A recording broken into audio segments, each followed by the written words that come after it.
So dito meron tayong PC75UU. Meron pong sakit ito na nag-overheat daw, sabi ng operator natin.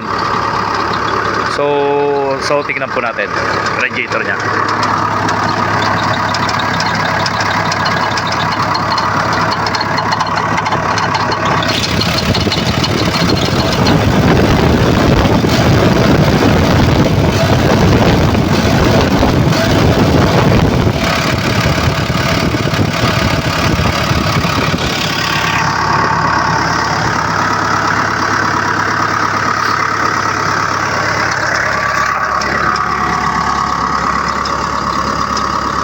Yung makina niya okay naman, yun lang naging problema dun sa pagbulwak ng kanyang radiator.